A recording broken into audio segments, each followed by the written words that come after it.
Bonjour tout le monde, mon nom est Robert Gauthier et puis bienvenue au réseau qui s'appelle Lumière sur la prophétie biblique. On est à étudier le petit prophète qui porte le nom de Joël. Maintenant, la particularité de Joël, c'est que Joël nous parle du jour de l'Éternel, hein? Ou bien donc le jour du Seigneur dans le Nouveau Testament. C'est important de saisir cette période-là. Et puis, ce matin, on va faire vidéo numéro 3. Puis il va en avoir un autre. Après ça, on va prendre les chapitres là, un par un. Mais c'est important de vraiment saisir c'est quoi le jour de l'Éternel. Alors, si vous voyez ici, là, je vous présente ma petite chienne, Cookie, qui dort, qui ronfle. Heureusement, je ne pense pas que le son va vous va nuire, tout simplement. Mais elle est bien heureuse, hein? Elle est bien heureuse. Elle dort. Elle est bien ici avec son maître, hein? OK. Sans plus tarder, on s'en va dans notre prophète Joël. OK. Voilà. On commence. OK. Le jour de l'Éternel et sa durée.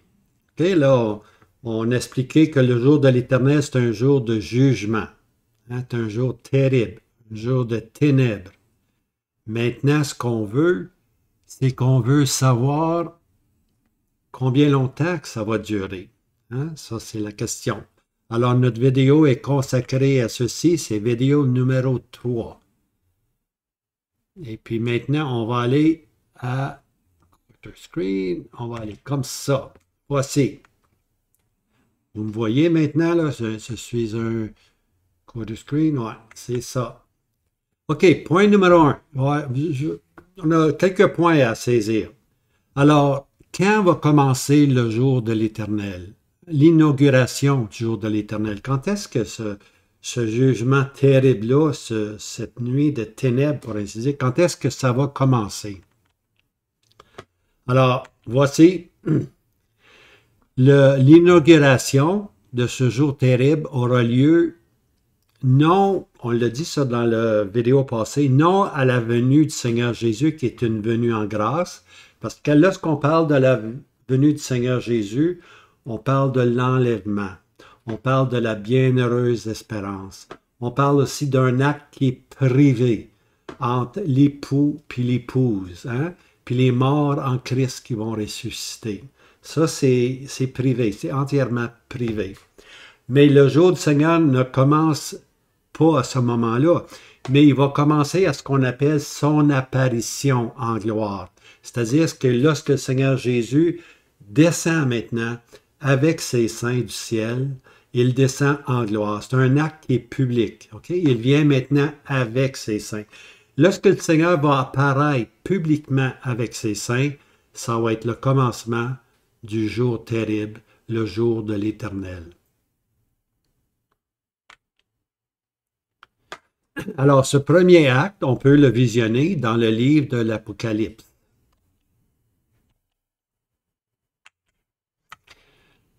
Maintenant, je vais vous donner le verset tantôt, là. Mais l'expression, c'est important de bien saisir que l'expression le jour de l'Éternel de Joël, ou bien donc le jour de l'Éternel de l'apôtre Paul et Pierre, est la même signification et période. Voyez-vous, on a une terminologie dans l'Ancien Testament, puis on a une terminologie dans le Nouveau Testament, mais les deux couvrent la même période. C'est un jour terrible, un jour de jugement à la manifestation de Jésus-Christ.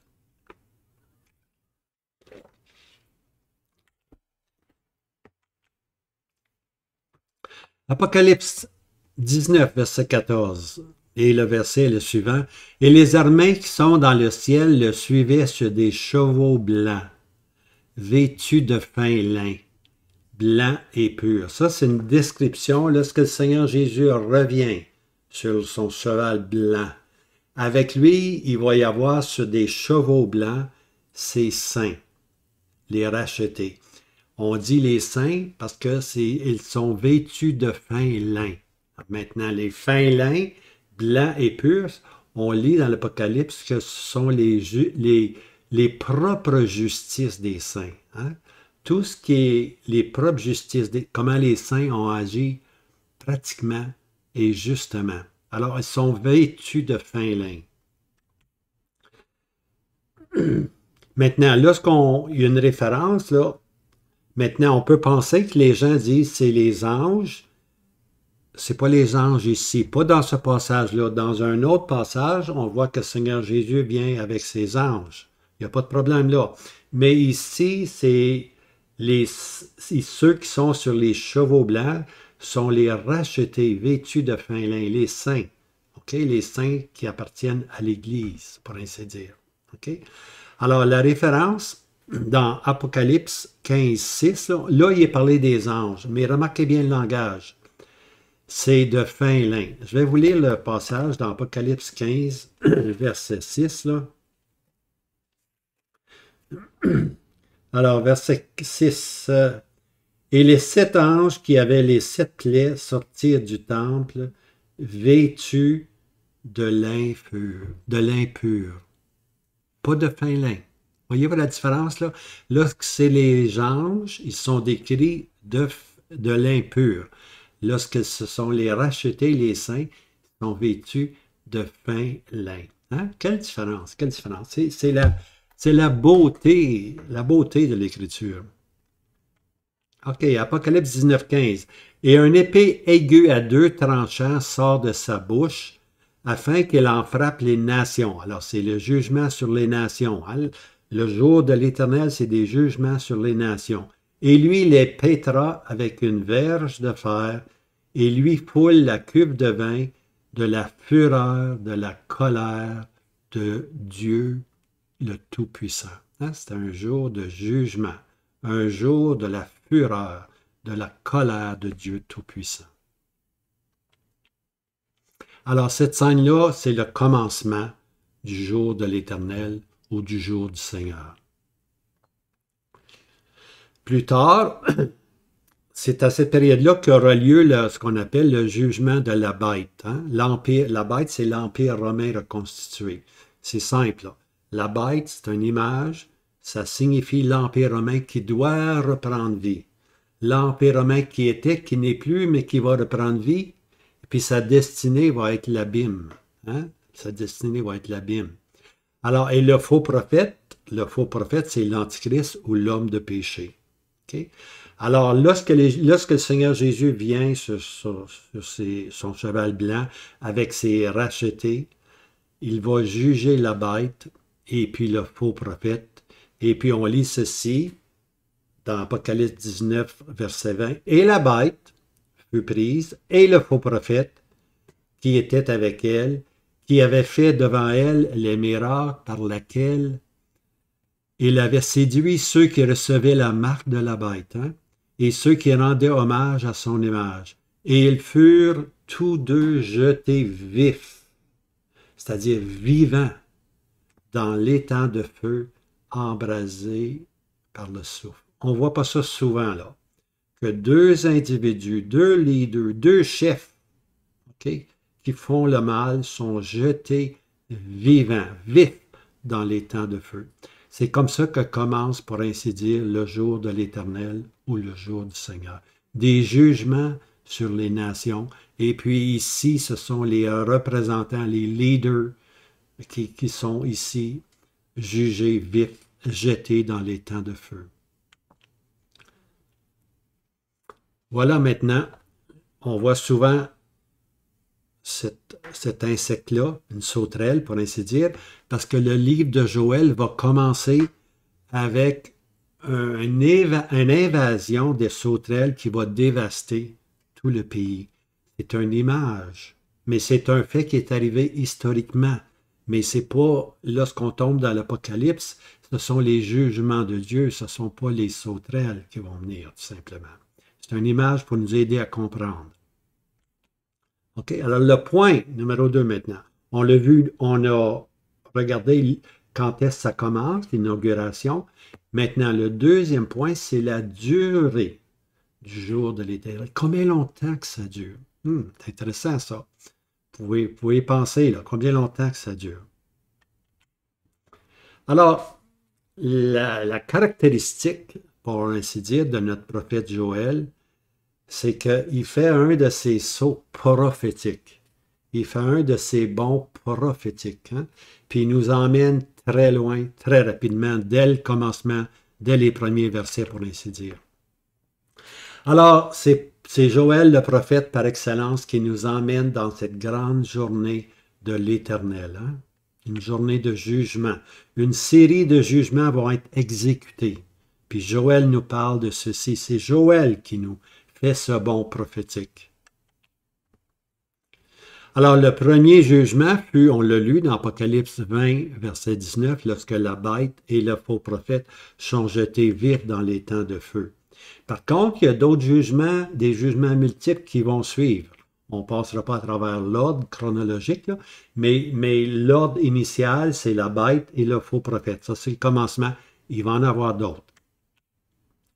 Alors, il va y avoir, par exemple, celui du roi du Nord. Lorsque le roi du Nord va venir attaquer Jérusalem, lorsqu'il revient de l'Égypte, il revient tout simplement, puis on lit dans Daniel 11 qu'il trouve sa fin sur la montagne de Sainte Beauté. Hein? Et plus tard, encore plus tard, il va arriver une autre bataille qui va avoir lieu, ou un autre jugement qui va avoir lieu, au seuil du millénium. Là, c'est celle de Gog, prince de Magog. Hein? Il va être détruit, tout simplement. Et puis là, on rentre maintenant dans le règne millénaire, dans le millénium. Maintenant, c'est intéressant. L'Ancien Testament parle beaucoup du royaume ou du millénium, mais l'Ancien Testament ne nous donne pas tout sur le millénium. Il faut souvent aller dans le Nouveau Testament pour connaître la durée soit du millénium ou soit la durée du jour de l'Éternel. Hein? Alors, Joël parle du jour de l'Éternel, mais il ne donne pas la durée.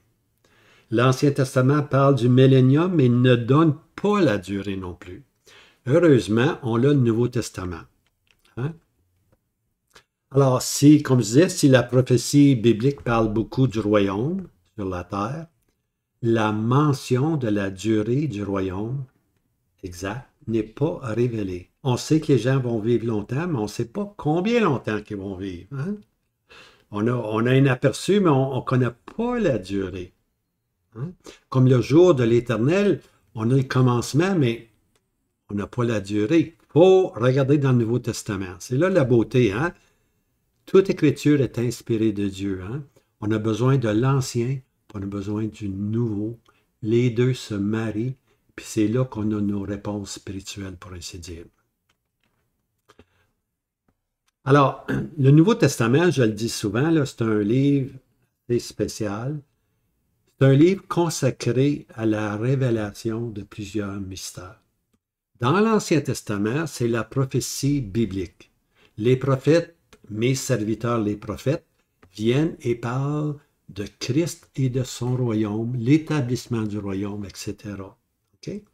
Mais lorsqu'on veut des révélations sur la durée du millénium ou sur la durée du jour de l'Éternel, il va falloir aller dans le Nouveau Testament parce que le Nouveau Testament, c'est la révélation de plusieurs mystères. Hein? On parle de l'apôtre Paul qui a eu plusieurs mystères. Hein? L'apôtre Paul qui révèle le mystère qui était caché de toute éternité, l'Église. L'apôtre Paul qui enseigne sur le corps de Christ, sur la maison. L'apôtre Paul qui enseigne sur la scène dominicale. L'apôtre Paul qui enseigne sur la résurrection. On a beaucoup d'enseignements qu'on trouve non seulement de Paul, mais aussi de d'autres auteurs du Nouveau Testament. Alors, il n'est pas surprenant d'y découvrir la durée du royaume et aussi la durée du jour de l'Éternel. Pour le Nouveau Testament. Alors, la durée du royaume sur la terre. Combien longtemps?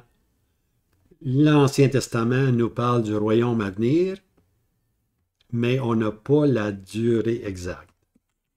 Pour aller dans Apocalypse, bien-aimés, dans Apocalypse, chapitre 20, verset 6. Bienheureux et saint celui qui a part à la première résurrection. Sur eux, la seconde mort n'a point de pouvoir, mais ils seront sacrificateurs de Dieu et du Christ, et ils régneront avec lui, taram, 1000 ans. Voilà, c'est l'Apocalypse 26 qui nous dit que le millénium va durer pour une période de 1000 ans. Pas 100 ans, pas 200 ans, 1000 ans. Okay? Un millier d'années, simplement. Ça va être le royaume. Okay? Qui est-ce qui nous l'a donné? L'apôtre Jean.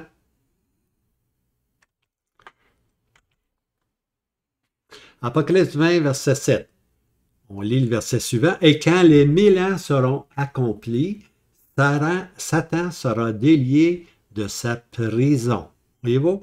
Il y a 1000 ans de paix, de règne de justice, mais après 1000 ans, après le règne millénaire, Satan est délié. Et puis là, on va voir que du quatre coins du monde, il va y avoir une rébellion. Apocalypse 20, verset 8. Et il sortira, Satan, qui est délié après 1000 ans, et il sortira pour égarer les nations qui sont aux quatre coins de la terre. Hein? C'est important, ça, aux quatre coins de la terre. Puis là, on les appelle comment? Gog et Magog, pour les assembler pour le combat, eux dont le nombre est comme le sable de la mer. En autre mot, après le règne de paix, après le règne de justice, il va y avoir une rébellion. Ceux qui entrent dans le règne millénaire sont convertis. Ils se retournent, les nations qui vont se convertir se retournent vers le Seigneur et puis ils rentrent dans le millénium. Hein? On ne peut voir, on ne peut entrer dans le royaume sans être né de nouveau. Alors ceux qui rentrent sont nés de nouveau. Mais les générations, pendant 1000 ans, les générations qui sont là, il n'est pas dit qu'ils seront nés de nouveau, eux. Okay? Il va en avoir qui vont marcher avec le Seigneur, puis il va en avoir qui vont être sournois, pour ainsi dire, hein? Par dissimulation. Ils vont prétendre vouloir suivre le roi, mais dans leur cœur, il va y avoir de l'injustice. Hein? Et puis, au bout de 1000 ans, ça va durer comment est-ce qu'on pourrait dire, cette cachette du cœur, OK? Elle va être là. Mais ça, au bout de 1000 ans, lorsque Satan est délié, c'est eux qui vont se joindre. Hein? Ils vont se joindre à Satan, puis il va y avoir ce qu'on appelle une bataille. Hein? Le nombre vient de où? Des quatre coins de la terre. Tu vois, lorsqu'on étudie Ézéchiel 38 et 39, ça vient du fond du nord. Le nord, c'est Turquie, le roi du nord, il va être dans cette région-là. Mais le fond du nord, c'est la Russie. Alors, Ézéchiel 38 nous présente la Russie, mais ici, c'est les quatre coins de la terre. Quatre coins de la terre. Puis ça prend le nom générique de Gog et puis Magog. C'est comme une autre bataille. Tu vois, moi, j'emploie l'expression quand Napoléon, la bataille, lorsqu'il était défait, la bataille de Waterloo, c'était une grande bataille. Ben, s'il y en avait un autre, on pourrait dire ça, c'est une bataille de Waterloo. Alors, naturellement, la référence ici, c'est la grande bataille de Gog et Magog dans Ézéchiel 38, alors que l'Éternel, dans cette grande bataille, s'est fait connaître et toutes les nations le connaîtront. Okay? Mais ici, c'est après 1000 ans. C'est un autre événement. C'est un autre événement. On l'appelle Gog puis Magog parce que ça va être intense comme la première était. Okay? Alors, maintenant, la durée du jour de l'Éternel. Alors, si cette journée commence par le jugement de la bête et du faux prophète, comme on l'a lu, la fin du jugement sera après 1000 ans. Okay? Alors, le jour de l'Éternel commence avec lorsqu'il détruit la bête et le faux prophète, et le jour de l'Éternel va se terminer lorsqu'il va détruire les nations qui se rebellent après le millénium, après 1000 ans, des quatre coins de la terre, il va y avoir sur eux un jugement qui va être exécuté. OK? Alors, le jour de l'Éternel couvre toute cette période-là. Là. Il couvre là, la bête et le faux prophète dans l'Apocalypse sont jetés vivants dans les temps de feu. Il y a d'autres jugements. Finalement, arrive le règne millénaire. Le règne millénaire, c'est comme une parenthèse. Ça ne fait pas partie du jour de l'Éternel. C'est une parenthèse, pour ainsi dire. On peut dire, le jour de l'Éternel, il y a un point-virgule qui se fait, et puis il y a une parenthèse qui s'ouvre, puis oups, on introduit le millénium. Puis après 1000 ans, le jour de l'Éternel recommence, pour ainsi dire. Puis là, maintenant, il va juger tous ceux qui sont unis maintenant à Satan après les 1000 ans de règne, tu vois. Alors, c'est à ce moment-là que Satan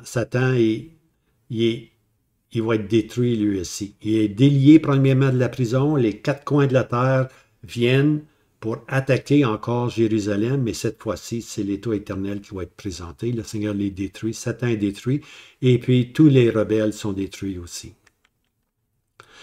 Maintenant, à la suite de Satan, on lit que après 1000 ans, lorsque Satan est délié, il n'est pas seul. À sa suite, il va y avoir les quatre coins de la terre. Hein? Comme j'ai dit, les quatre coins de la terre, cette grande bataille-là prend le nom générique de Gog et Magog, un peu comme Ézéchiel 38 avait le nom de Gog et Magog. Mais cette fois-ci, c'est un jugement qui est final. Hein? Après le millénium, c'est le jugement final. C'est la fin, pour ainsi dire, lorsqu'il juge les quatre coins de la terre, c'est pour ainsi dire la fin du jugement, la fin du jour de l'Éternel. Et puis, le millénium est intercalé entre les deux. C'est une belle, très belle parenthèse. Disons ceci. Alors, le jour du Seigneur ou le jour de l'Éternel trouve son acte initial dans le jugement de la bête et du faux prophète. Okay? Apocalypse 20. Il sera suivi de plusieurs autres jugements pour finalement trouver la fin après la révolte qui suivra le règne de 1000 ans. Alors, la bête et le faux prophète sont jugés, Apocalypse 20, jetés vifs dans les temps de feu. Il y a d'autres jugements, il y a le jugement du roi du Nord, il y a d'autres jugements qui interviennent. Finalement, il y a le jugement de Gog et Magog, qui est le fond du Nord, la Russie. Et puis, à ce moment-là, on rentre dans le millénium. Okay? On est au seuil du millénium. Mais après le millénium, il y a une autre révolte qui va se faire. Okay? Alors, à la fin, après la révolte qui suivra le règne de 1000 ans, encore là, le jour du Seigneur intervient, puis il les juge, tout simplement. Alors, comme je disais, entre le millénium est intercalé, tout simplement. Intercalé. Hein? Le millénium est intercalé entre ces deux points. Entre le point initial où les jugements commencent et puis lorsque Gog et Magog d'Apocalypse 38 et 39 est détruit, on rentre dans le millénium, on a une belle parenthèse pendant 1000 ans, puis après ça, le jour de l'Éternel ou le jour du Seigneur va se terminer par le jugement de ceux qui suivent Satan. Maintenant, la fin du jour de l'Éternel porte un nouveau nom. Okay, là, on est à la fin du millénium. C'est le jour de l'Éternel qui se manifeste maintenant sur Satan et tous ceux qui le suivent des quatre coins de la terre. Maintenant, il y a une nouvelle terminologie. On va terminer avec le jour de l'Éternel, puis on va avoir une autre terminologie que l'Esprit de Dieu va nous montrer. Je vous réserve ceci, regardez. Alors, encore là, le nouveau terme qu'on va voir, c'est un terme qui nous est donné où? Dans le Nouveau Testament. On ne le trouve pas dans l'Ancien. OK? On ne le trouve pas dans l'Ancien. Ah, maintenant, c'est l'apôtre Pierre qui va nous décrire ce jour-là. Parce que c'est un jour très, très spécial. Là. On est à la fin. On est à la fin, là, à la consommation du jour de l'Éternel après le millénium. Et voici le terme, le jour de Dieu. pas le jour de l'Éternel, pas le jour du Seigneur, ça c'est des jugements. On arrive dans une nouvelle terminologie et c'est l'apôtre Pierre qui nous dit qu'on arrive maintenant au jour de Dieu. Quel jour ça va être? Le jour de Dieu. Imaginez-vous, le jour de Dieu. Hein? Enfin, il arrive à ce jour-là. Voici. Voici le verset. 2 Pierre 3, verset 11. Toutes ces choses devant donc se dissoudre, quel genre devriez-vous être en sainte conduite et en piété, attendant et hâtant la venue du jour de Dieu. Voici l'expression. Attendant et hâtant la venue du jour de Dieu. On devrait avoir hâte pour cette période-là, lorsque finalement, ça va être le jour de Dieu. OK? Voici ce qui va arriver, à cause duquel les cieux en feu seront dissous et les éléments embrasés se fondront. Mais selon sa promesse, nous attendons de nouveaux cieux et une nouvelle terre dans laquelle la justice habite. On veut hâter ce jour de Dieu. Avant qu'intervienne le jour de Dieu, il va y avoir le jour du Seigneur ou le jour de l'Éternel, les jugements qui vont arriver tout simplement. Mais nous, l'apôtre nous exhorte à attendre le jour de Dieu parce que ce jour-là va être merveilleux. OK? Mais selon sa promesse, nous attendons de nouveaux cieux et une nouvelle terre dans lequel la justice habite. La justice habite. Un nouveau cieux, une nouvelle terre.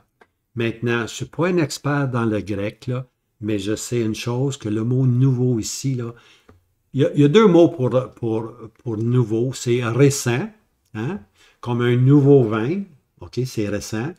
Mais l'autre mot grec pour nouveau, c'est complètement nouveau, brand new, complètement nouveau, ce qui n'est jamais rentré dans le cœur de l'homme, qui n'est jamais rentré dans la pensée de l'homme, c'est complètement nouveau. Eh bien, le jour de Dieu, bien-aimé, ça va être complètement nouveau, complètement nouveau. Vous ne pouvez pas vous imaginer que ça va avoir de l'air. On peut penser au millénium que ça a de l'air. Mais là, le millénium, c'est qu'un changement qui va y arriver sur la Terre. Ça va être encore la même Terre. Il va y avoir un changement qui va se faire. Mais le jour de Dieu nous introduit où la justice qui habite.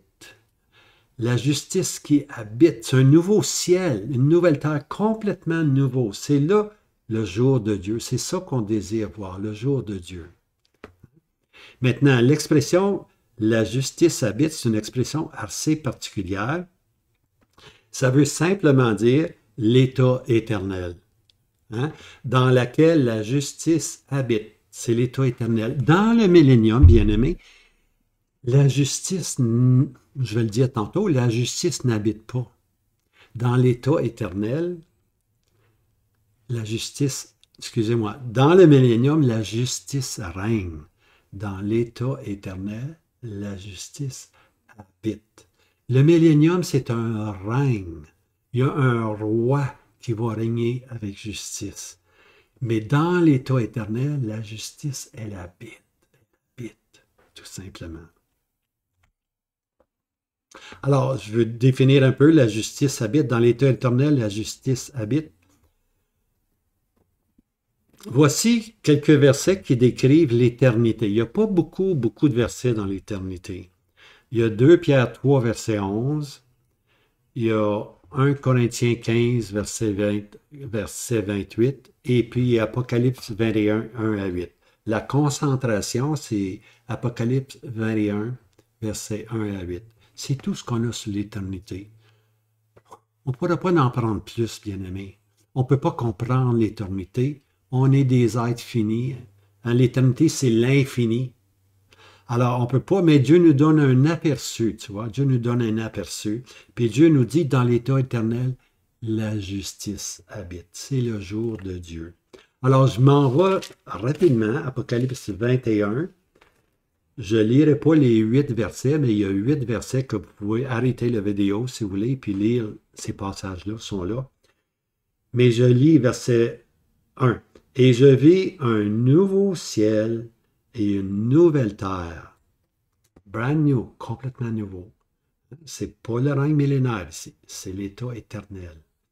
Et je vis un nouveau ciel et une nouvelle terre, car le premier ciel et la première terre s'en étaient allés. Alors, oubliez ce ciel-là, oubliez cette terre-là, ça part. Hein?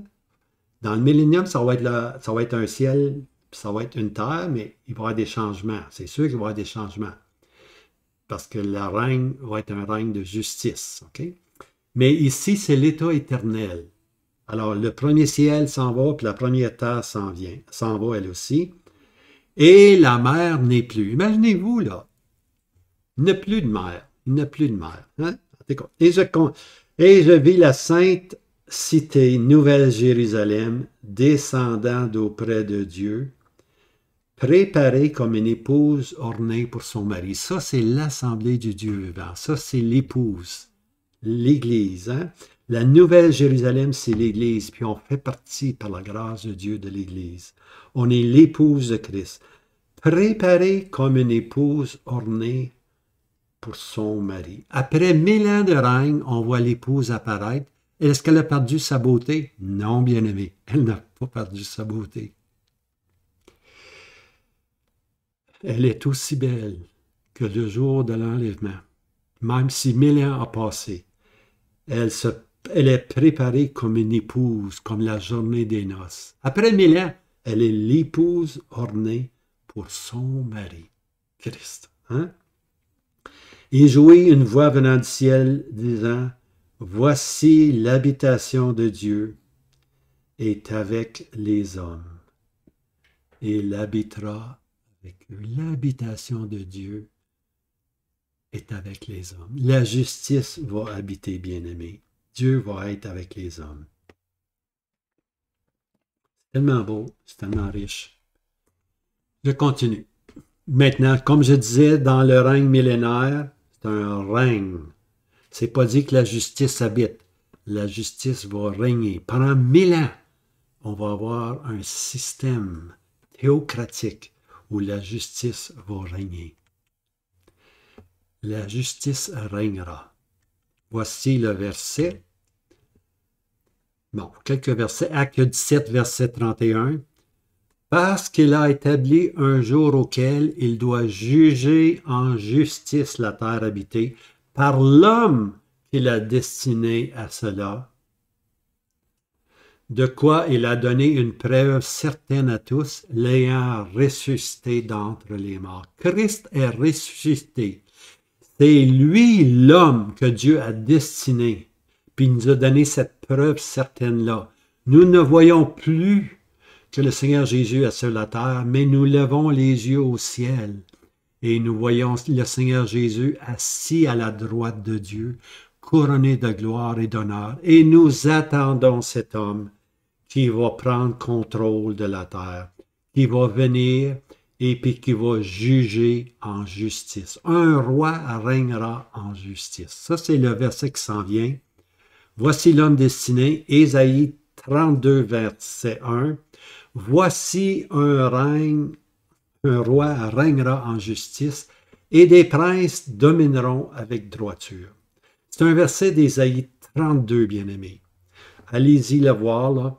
Ce verset-là, là, j'ai lu dans une des lettres de M. Darby, la traduction Darby, que M. Darby a dit ceci, que ce verset-là, dans Ésaïe 32, verset 1, c'était le verset qui lui a fait savoir ou lui a fait connaître qu'il y aurait un royaume. Qu'il y aurait un royaume sur la terre, où Christ serait roi, où Christ régnerait en justice et que les princes domineront à sa droite, avec droiture. Alors, c'est le verset qui l'a emmené à enseigner les dispensations, bien-aimés. Lorsque je parle les dispensations, là, je parle de certaines périodes.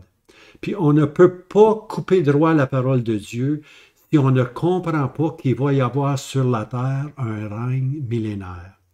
Et je sais que des enseignements qui étaient commencés par les pères de l'Église qui ont dit, malheureusement, ils étaient des hommes pieux, mais malheureusement, leur doctrine était souvent boiteuse. Okay? On ne peut pas se fier sur les pères de l'Église parce que les pères de l'Église ont enseigné que c'est l'Église maintenant qui remplaçait Israël. Hein? En anglais, on appelle ça Covenant Theory, la théorie des alliances, pour ainsi dire. C'est que eux ont enseigné que l'Église, comme aujourd'hui on fait malheureusement, on dit que l'Église a remplacé Israël. Israël n'existe plus. Oublions Israël. C'est faux, bien-aimés. C'est complètement faux. Voici un roi régnera en justice. Le règne de 1000 ans doit s'accomplir. Et puis Christ va être ce roi en justice. Hein? Alors, lorsque M. Darby a eu ce verset-là devant lui, il a compris qu'on doit séparer le royaume de l'Église. L'Église, c'est une voie ferrée, elle est céleste. Puis le royaume, c'est une autre voie ferrée, elle est terrestre. Il va y avoir un peuple terrestre. Puis à la tête, il va y avoir les Juifs qui vont avoir la première place. Puis les nations qui vont se soumettre. Les nations qui vont être reconnaissants, ils vont vouloir toucher le bas du vêtement d'un Juif. Quel jour ce sera? Hein? L'Éternel régnera en justice et puis Israël administrera de la part de Dieu la terre. Puis nous, le peuple céleste, nous allons être avec Christ et nous allons diriger, pour ainsi dire, avec Christ. Nous sommes l'épouse de Christ. Le peuple terrestre va se soumettre à Christ. L'épouse, elle est avec Christ. Hein? Elle est un avec Christ. Alors, c'est ça maintenant. Un roi régnera en justice. Quel jour ce sera? Jérémie 23, verset 5. Voici les jours viennent, dit l'Éternel, et je susciterai à David un germe juste, hein, et il régnera en roi et prospérera, et exercera le jugement et la justice dans le pays. Le règne millénaire, le royaume va être un règne de justice, et toute injustice qui sera manifeste publiquement sera retranchée. Il est dit dans les psaumes que dès le matin, l'Éternel va juger les injustices. Hein? Mais comme je disais tantôt, il va y avoir des gens pendant la période de 1000 ans qui vont agir par simulation, pour ainsi dire. Ils vont faire semblant. Oh, c'est bien le fun le royaume. Oh, c'est bien le fun. Mais après 1000 ans, imaginez-vous, 1000 ans de paix. 1000 ans où il n'y aura plus de maladie. 1000 ans où il n'y aura pas de maringouin, bien-aimé. 1000 ans où tout va être parfait. Puis il va y avoir une révolte au bout de 1000 ans.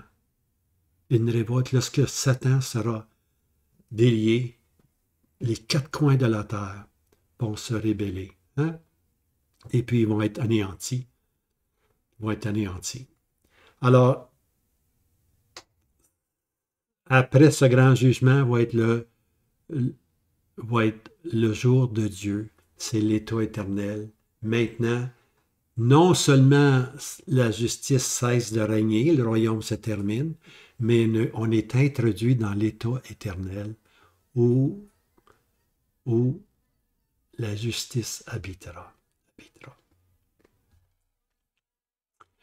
Après cette grande parenthèse, hein, la grande parenthèse, c'est la parenthèse du royaume, arrivera la fin du jour de l'Éternel, et selon Pierre, le jour de Dieu commencera. Hein? Le ciel s'enfuit, la terre s'enfuit, la mer n'est plus. On est dans le jour de Dieu, on rentre dans l'état éternel, bien-aimé. Et puis l'épouse sera là dans sa beauté parfaite, hein? Comme une épouse ornée pour le Seigneur Jésus. Quel jour éternel ce sera? Quel moment ça va être? Hein? Maintenant, dans une autre vidéo, il m'en reste une autre à faire sur le jour du Seigneur ou le jour de l'Éternel. Puis après ça, on va commencer le prophète Joël. Je sais que je passe beaucoup de temps là, à essayer de vous donner j'essaie de vous décrire le jour de l'Éternel. C'est quoi? C'est un jour de jugement. Oui, un jour terrible. Oui, il vient où? Il vient sur les nations. Oui. Mais quand est-ce que ça a commencé? Ça va commencer pas à la venue du Seigneur. La venue du Seigneur, c'est l'enlèvement, c'est la bienheureuse espérance. Le jour du Seigneur ou le jour de l'Éternel commence lorsque les jugements, lorsque l'Éternel juge, lorsque le Seigneur Jésus juge le faux prophète, hein, et la bête, tous deux jetés dans les temps de feu. Et ça continue et ça continue. Et finalement, on a le millénium qui est une parenthèse. Puis à la fin du millénium, comme je disais, maintenant, à la fin du millénium, continue le jour de Dieu et maintenant les quatre coins de la terre qui vont se rébeller avec Satan, parce que Satan est délié, vont être jugés. Et puis là, on tombe dans le jour de Dieu, hein, l'état éternel. Maintenant, il reste un autre point à couvrir. Il me reste juste un autre point. Après ça, je vous le dis, là, je commence Joël 1, 2 et 3. C'est un point que je veux couvrir. Vous savez, moi, j'ai fait, par la grâce de Dieu, j'ai fait d'évangélisation dans des universités, dans des campus, dans des cégeps, dans des marches aux puces. Tous les jours, j'allais pendant des étés dans des marches aux puces. Je faisais un circuit à travers le Québec. Et puis, je parlais toujours du salut de Dieu. Puis, il y avait toujours des gens qui me disaient, il faut que les chrétiens passent par la grande tribulation. Et puis ceci m'attristait, puis je disais non, c'est pas comme ça, bien-aimé, c'est pas comme ça. Christ nous a tellement aimés qu'on n'a pas besoin d'avoir un second jugement. Hein? On est rendu parfait à perpétuité devant le Seigneur Jésus. Hein? Alors pourquoi qu'on passerait par la tribulation? Christ nous aime. Alors, il y a un verset que les gens me citaient continuellement, puis c'est peut-être le passage le plus mal expliqué des gens, des docteurs, pour ainsi dire. Puis je vous donne le verset parce que je me réserve une vidéo complète sur ceci, puis je vais vous prouver, par la grâce de Dieu, que l'espérance chrétienne n'est pas de passer par la grande tribulation. L'espérance chrétienne, c'est d'être en grâce, ravi, pour être immédiatement dans la présence de Dieu, tandis que sur la terre, des événements vont venir qu'on appelle la grande tribulation. Mais l'Église, elle est céleste. Elle va dans la maison du Père. C'est notre destinée. Et voici le verset. 1 Thessaloniciens, excusez-moi, c'est 2 Thessaloniciens, c'est 1 Thessaloniciens 2. Peut-être je l'ai mal. C'est 2 Thessaloniciens 2, je pense. Excusez, c'est une faute d'erreur. Je vais aller voir 1. C'est sûr, c'est 2 Thessaloniciens. OK, 2 Thessaloniciens 2. Excusez-moi, ça m'excite un peu.